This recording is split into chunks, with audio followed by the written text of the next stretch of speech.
burnout, ansiedade e depressão. Até classe social, por exemplo, algumas pessoas falam assim, toque é coisa de rico, porque eu tinha paciente que morava em fazenda, zona rural, extremamente pobre, e gastava 10 sabonetes por dia porque tinha toque. Então, assim, não é porque não queria, entende? E essa questão que o Saulo estava comentando, eu acho que outra estratégia importante de eu sou a pior pessoa do mundo, é preguiça, como tem uma alteração da energia, a pessoa acho que fica com aquela dúvida assim, é preguiça, é sintoma, é falta de virtude, né? Enfim, a gente precisa ajudar nisso, o profissional precisa. E uma estratégia interessante, eu acho que é a família, né? Chamar a família, e a gente comentou agora, e explicar, né? Por exemplo, o cônjuge, porque a pessoa fica isso muito pelo julgamento, né? Meu cônjuge vai achar que eu sou preguiçosa, tô dormindo até agora, meu filho, enfim. Vai achar que eu sou doida. Entendeu? Então, acho que uma orientação familiar ali faz toda a diferença. Porque às vezes, ou o próprio familiar também não sabia, né? Tava lidando mal, enfim. Porque as pessoas querem ajudar e fazem de uma forma, enfim, que talvez não seja melhor. Vai, vamos lá, levanta. Aí, gente, o deprimido, ele é igual vampiro, ele não quer ver um fio de luz, né? Ele quer ficar no escuro. A pessoa chega e abre aquela janela assim. O dia tá lindo, a vem, vida é ótima. Olha, tá tudo bem. Bota um tênis, vamos andar no parque. A pessoa não tem energia pra tomar banho, às vezes, sabe? E aí aquilo vai ofendendo a pessoa, né? Então, acho que tanto pro familiar, enfim, entender um pouco, quanto pro paciente se sentir mais tranquilo de que estão entendendo, ele não tá tão julgado assim. Acontecendo. Aliás, falando do familiar, Saulo, às vezes quem está nos ouvindo agora é a própria pessoa que pode estar passando por alguma coisa, mas às vezes ela conhece alguém que está passando por algum dessas tantas coisas que nós mencionamos, no trabalho, ou às vezes um cônjuge, um filho.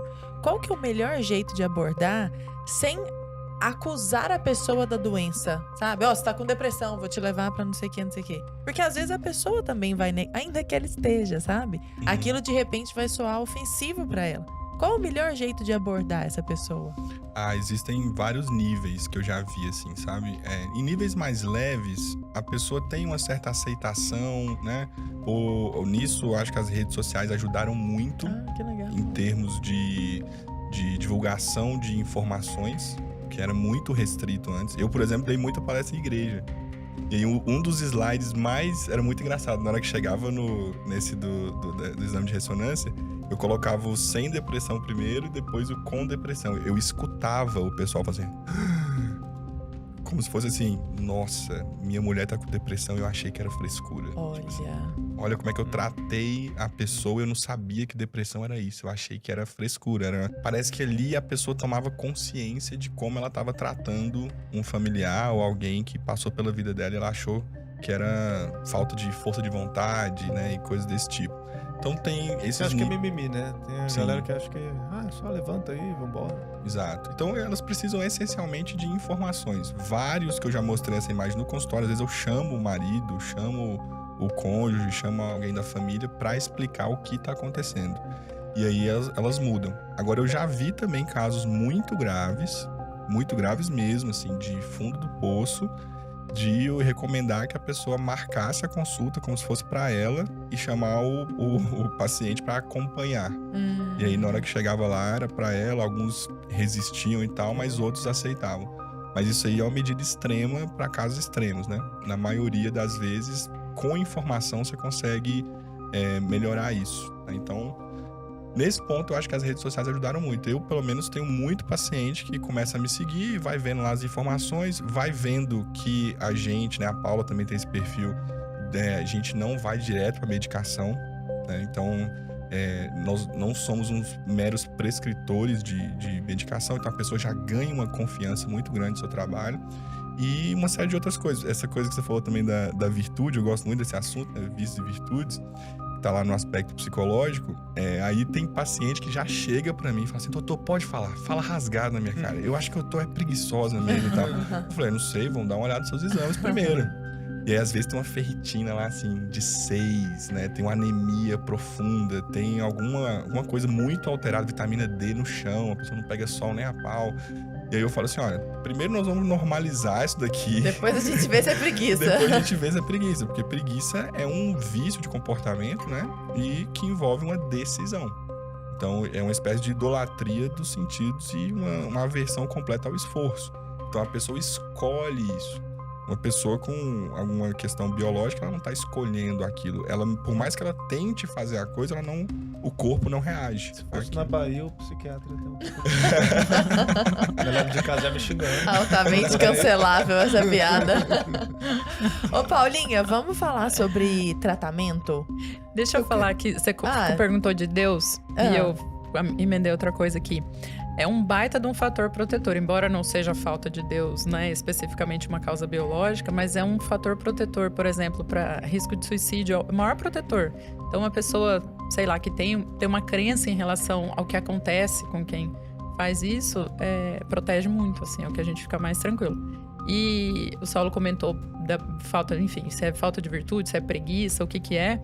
Às vezes tá tudo ok com os exames, às vezes não é exatamente uma preguiça, é isso que a gente tá falando. Às vezes ela tá num momento, né, de psicológico mesmo, de tentar entender alguma questão mais profunda, até transcendente. Então a pessoa dá uma paralisada ali porque aquilo não faz mais sentido.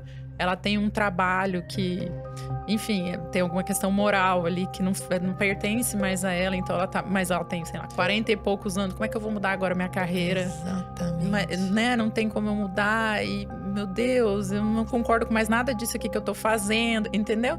Então não é preguiça, ela vai lá e não rende, mas ela não tá deprimida, a ferritina não tá baixa, entende? Nossa, vou contar uma história, mas é muito rápido, eu prometo. Quando eu mudei de profissão, que eu deixei de ser advogada e passei a ser professora, eu já não me enxergava mais no direito. E eu tentei em 3 escritórios diferentes. E eu sempre fui uma pessoa muito produtiva. Não por mania nem nada disso, mas porque é parte da minha... Eu não tenho preguiça de maneira geral. É muito raro, sabe? Eu tenho uma preguiça e tal. E eu me lembro de acordar e olhar e falar assim, não vou levantar não. Vou dormir mais um pouquinho. E eu levantava tipo 8h20, 8h30 da manhã. Isso não faz parte, sabe? E foi assim durante muito tempo que eu falava assim, eu vou embora. Não quero mais isso aqui não. Isso não me pertence, sabe? Não era doença, não era preguiça, era um comportamento. Isso daí entra na terceira esfera, que é o transcendente, que é a esfera dos valores. Porque quando a gente fala valores, o pessoal pensa assim, família, Deus, não sei o quê. Só que vão trazer isso pro feijão com arroz, pé no chão. O ser humano, ele só se move através de uma diferença de valores, uma percepção de diferença de valores entre duas ações.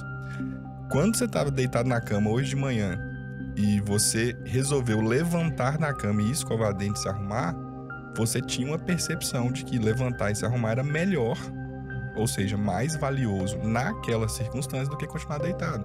Então a gente só se move por diferença de valor. Então na hora que você olha para uma coisa, você fala assim, cara, não faz sentido.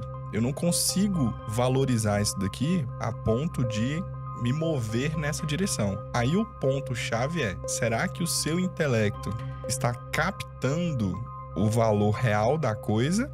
Ou será que você mesmo está se enganando? Porque aí o Frankl fala disso, né? Porque a gente não é capaz de criar valores. Essa é a ilusão do homem moderno. Você só é capaz de enxergar o valor que uma coisa realmente tem. Entende? Por exemplo, pessoas, agora levando para um extremo, pessoas que cometeram aborto, por exemplo. Quando elas cometeram, elas não tinham muita noção do que elas estavam fazendo. E aí depois que se converte, esses dias eu vi um testemunho lindo, maravilhoso da Cássia Kiss. E emocionante. O que aconteceu? Ela teve uma iluminação do intelecto dela e ela conseguiu enxergar o que era a coisa de fato. Então, não é a minha opinião que vai falar se aquilo que estava no meu ventre era uma vida ou não. Aquilo ou é uma vida ou não é. E aí cabe a mim estudar, buscar o conhecimento para saber se aquilo é de fato um valor ou não. Então, por exemplo, voltando para a preguiça, eu posso narrar para mim mesmo que eu estou exausto e eu não consigo trabalhar hoje. Então eu estou mostrando para minha vontade de que o bem naquela situação é cancelar e não ir trabalhar. Só que isso é verdade ou não? E aí eu tenho que perguntar para mim mesmo. Tá, se fosse para jogar bola, eu iria? Iria. Então eu não tô exausto. Então eu tô narrando para mim de outro jeito.